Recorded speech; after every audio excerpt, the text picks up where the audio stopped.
বরাক নাগরিক সংসদের অমর ২১ অনুষ্ঠানে শিলচর প্রেস ক্লাবে ৬ জনকে ১৯-২১ সম্মাননা পদক প্রদান করা হলো। শহীদ জগন্নাথের দিব্যেন্দু দাস অমর রহে, অমর ভাষা শহীদ তোমাদের ভুলছি না, ভুলবো না। অমর ভাষা শহীদ তোমাদের ভুলছি না, ভুলবো না। অমর ভাষা শহীদ তোমাদের ভুলছি না, ভুলবো না। ২১ জুলাই অমর ভাষা শহীদ দিবসে রবিবার বরাক নাগরিক সংসদের উদ্যোগে শিলচর প্রেস ক্লাবে অনুষ্ঠানের আয়োজন করা হয়। অন্যান্য কর্মসূচির সঙ্গে ছিল আলোচনা সভা এবং ১৯-২১ সম্মাননা পদক প্রদান। আলোচনার বিষয় ছিল সভ্য সমাজে ভাষা নিয়ে দ্বন্দ্ব আর কতকাল। এই অনুষ্ঠানে যাদের ১৯-২১ সম্মাননা পদক প্রদান করা হয় তারা হলেন খালিদ চৌধুরী, মহুয়া চৌধুরী, অধ্যাপক সুব্রত দেব, সুষমা পারেখ, রূপম নন্দী পুরকাস্ত, সুতপা চক্রবর্তী। আজকের দিনে ১৯৮৬ জুলাই বাংলা ভাষার সম্মান রক্ষার জন্য করিমগঞ্জে আসামের তদানীন্তন মুখ্যমন্ত্রী প্রফুল্ল কুমার মহন্তের উপস্থিতিতে জগন্নাথ দেব এবং দিব্যেন্দু দাসকে প্রাণ দিতে হয়েছিল।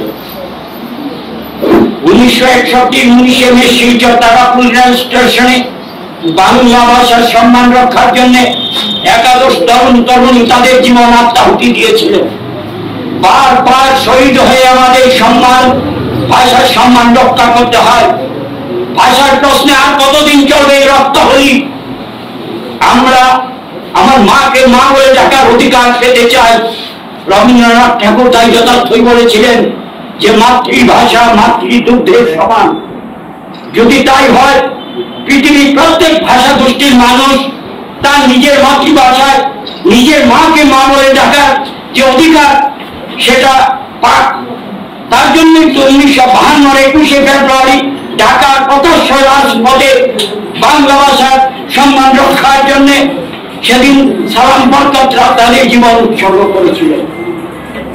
১৯৮৬ ২১ জুলাই এটা আজকে আমাদের কাছে ইতিহাস। আপনারা জানেন যে ১৯৬১ মে গুলি চালানোর পর যে তদন্ত কমিটি গঠন হয়েছিল গোপালজি মিশ্রকে দিয়ে, ওয়ান ম্যান কমিশন, সেটা আজ পর্যন্ত জনসমক্ষে প্রকাশ করা হয়নি। এটা আমাদের ব্যর্থতা, এটা আমাদের চূড়ান্তভাবে ব্যর্থ।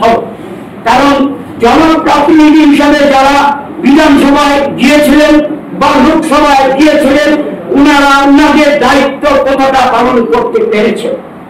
একমাত্র ১৯৭৮ সালে নিশীথ দাস উত্তরগঞ্জ থেকে নির্বাচিত হয়ে জোরালো দাবি জানিয়েছিলেন। তখন গোলাপ বর্মা আসামের মুখ্যমন্ত্রী, তখন উনি বললেন যে সেটা উই পোকায় খেয়ে নিয়েছে।